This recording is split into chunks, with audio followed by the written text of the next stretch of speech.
Most photographers stay stuck for years, not growing, not improving, and it's not because of a lack of talent. The real reason why you may not be improving could actually be very simple. It could very well be that you're asking the wrong questions. And if that's the case, then no new camera, no new lens, no social media growth hack will save you. What I'm going to talk about here is way more important than you probably think, but it's also simpler than you think. Because sometimes all that it takes to start growing is just asking better questions. I'll show you how.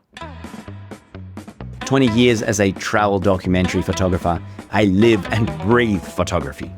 Published, awarded, worked with global brands, but more importantly, photography allowed me to live my dream and to help thousands of others grow. I'm not here giving you some random advice. Everything that I'm going to share here is backed by real experience. So when you are learning anything, photography included, the questions that you ask, they really matter. They set you on a path, and you want that path leading towards the ultimate goal, becoming a good photographer.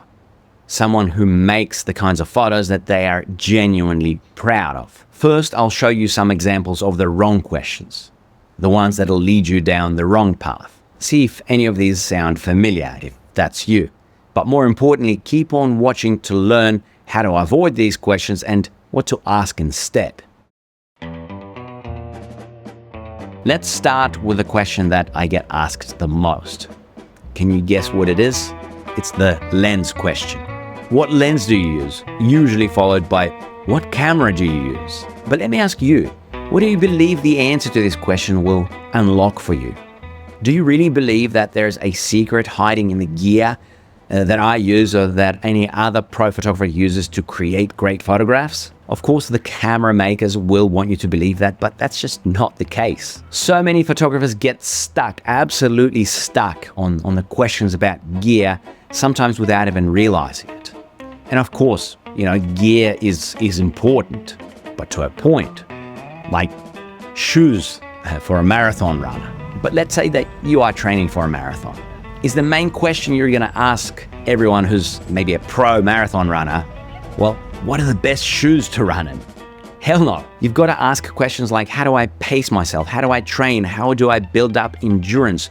What nutrition should I be taking in? There's so much more to running a marathon than the shoes, and it's the same thing with photography. But all too often, and I've seen it countless times, it becomes all about the gear and people forget what actually matters. Now, gear reviews, I've got nothing against them. They're great if you need to buy something. But don't fall into the rabbit hole of just endless gear reviews and basically dopamine hits, because you may be feeling like, hey, I'm doing something related to photography, but in reality, you are not improving. I can guarantee you that you are not growing as a photographer by watching these gear reviews. Instead, just decide what you need, take your time, do your research, but then just get it. And then don't watch another gear review video for at least 2, and I reckon maybe even up to 4 years. Make photos with the gear that you already have. That way you'll actually improve. Anyway, if you think that gear can be distracting, wait until you hear about the next trap. It can be even trickier. Another question that I hear all the time, and it's kind of valid because you may be trying to see where you fit in the space of photography. You may be trying to get your work in front of others, but this question will not make you a better photographer, not even close. The question is, how do I grow my Instagram following? Or, really any social media following. Growing on social media requires a completely different mindset to growing as a photographer or any creative person, really. Sure, if you're targeting a very specific audience, this may shape the kinds of images that you make, but if your goal is to grow as a photographer, chasing followers can actually become an extremely frustrating experience, especially if you're still trying to find your style, your voice. You may very quickly notice that your favorite photos, or the photos that you think are the best, may not get the kind of attention that you hoped for. And you may notice that images which you don't really care about get all of the attention. Trust me, the whole thing can be pretty maddening and really frustrating beyond words. So if you want to grow as a photographer or as a creative person in general, it's just so important to master your craft before anything else. Learn how to make great photos or great videos, whatever your medium is. Because you know what? Here's the truth. You may actually have something incredible inside you, a level of creativity that you do not even understand or realize yet. If you pour too much energy into the social media game instead of your craft, you're not really letting all of that potential open up. So now maybe you're thinking, okay, forget followers, I'll focus on something that's surely important. And listen, it's definitely good to have a general understanding of this question even from the beginning, but if you dedicate too much attention to it too early on, it'll simply end up being a distraction. That question is, how do I make money with my photography? How can I turn this into a career? The problem is this question will just pull you in 100 different directions. Building a website, worrying about your social media presence, chasing the latest marketing strategies, making contacts. If you get into all of this before you have the foundation that you need, you'll just end up being incredibly confused. And here's the reality. No one is going to pay you if you don't have the required skills yet. If you're not able to make the kinds of photos that stand out, the kinds of images that people actually want to pay for, that they're ready to pay for.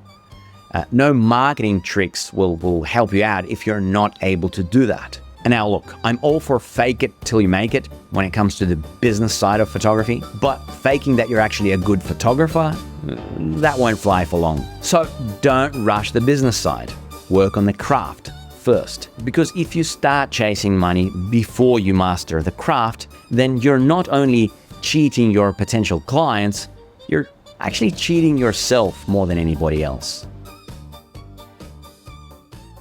Now, I know that with the next point I'm going to make, I risk sounding like the old guy that says, back in my day, but back in my day, when I started photography, there was way less information out there than there is today. The education that did exist was either like super general or super technical, never really the exact kind of information that I wanted. In a way that was actually good because that created a hunger for information and you wanted to find the answers to the questions that you knew would help you grow as a photographer. So I started to ask certain questions, and once I started asking them, that's when my real growth actually began. One moment that I remember really vividly. I used to love the work of Olivier Folmy, an amazing travel and documentary photographer. His images had this beautiful golden light to them, and I had no idea how he managed to get that kind of light consistently. Like, was he accompanied by sunrise and sunset light all the time? Then, in the back of the book, he casually mentioned using a reflector. That small detail sparked a huge question for me. What is a reflector? How do you use a reflector? What does it even look like? So I ordered one online, started playing with it. And that one small detail and a big question opened up an entire world of lessons about light, how to shape it, direct it, understand it. It even made me better at noticing natural light because I started seeing how light moves and behaves. Later, that curiosity led me to flash photography, and I started asking, how can I make my flash look as natural as daylight or just ambient light present in the scene? Every time I started with a real, open question, and then I experimented. I tried, failed, but I learned. If you're ready to ask the right questions and discover the answers that'll transform your photography, then I invite you to check out my most comprehensive course, The Ultimate Guide to Amazing Photos. This isn't a hyperbole. These are the essential fundamentals that'll help you create photographs which tell compelling stories, filled with emotion and meaning, stories that resonate with viewers and even have the power to inspire. You'll find the link in the description below. Today, of course, things are very different, but I think for most part, in a good way. You have endless resources at your fingertips. You want to learn how to use a reflector? There are hundreds of videos. Want to master natural light?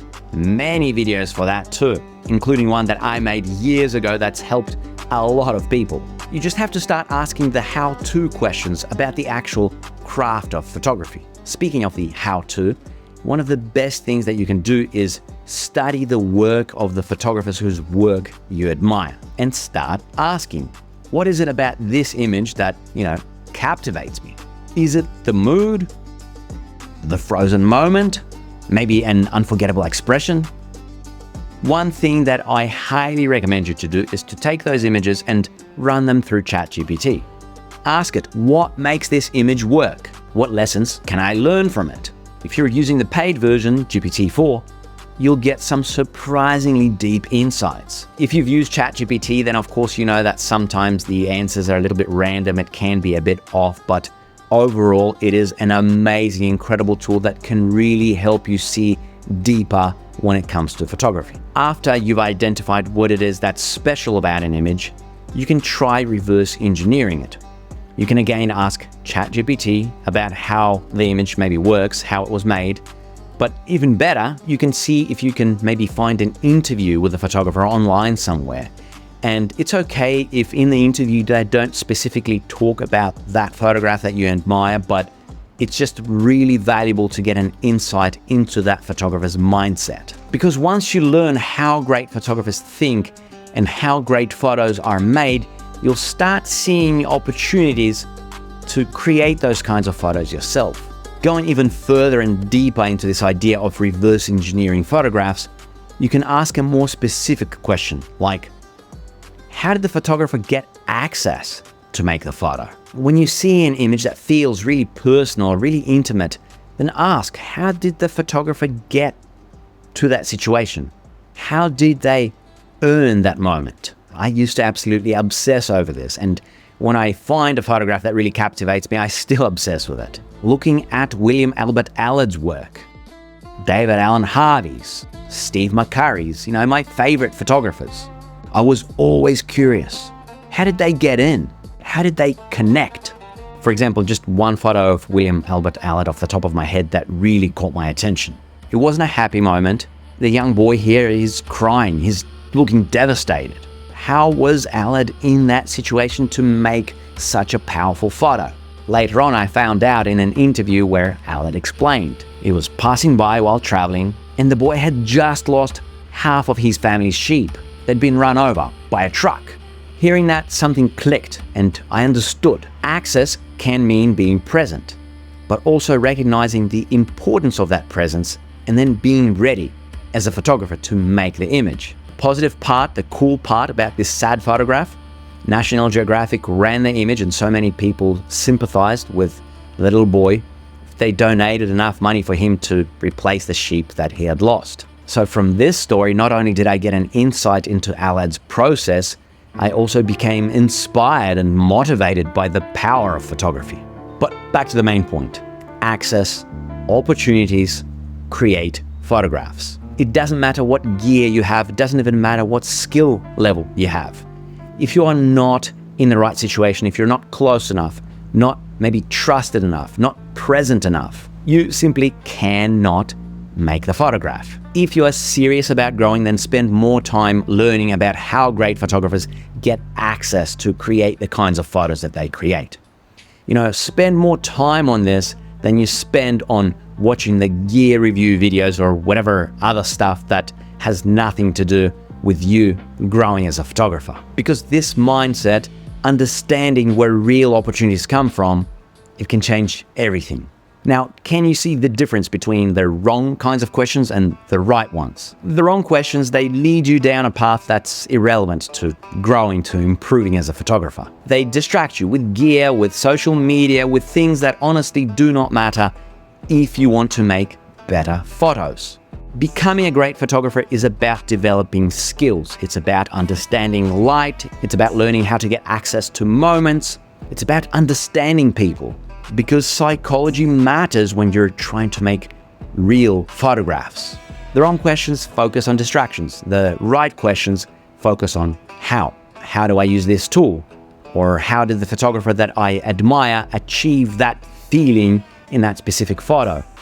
How can I experiment and then use this information in my own photography? The right questions lead you to growth. They lead you to a real and sometimes even a deep understanding. And listen, some of this stuff may sound completely obvious, but even if we know it, we still often fall into those traps. Maybe you have. Maybe you're caught up in the gear videos or worrying about social media followers or making money, and maybe you're not even realizing it. So I hope that this video is an opportunity that you've been needing. Focus on asking the right questions, the ones that'll keep you learning, experimenting, and getting better. And if you want help with that, I've got absolutely free educational resources on my site called The Photographic Process. There's stuff on natural light, people photography, photo processing, all focused on helping you actually grow. You can absolutely sign up for free and start growing today. And if you're ready for the next step, watch this video next. It'll guide you even deeper into mastering your craft.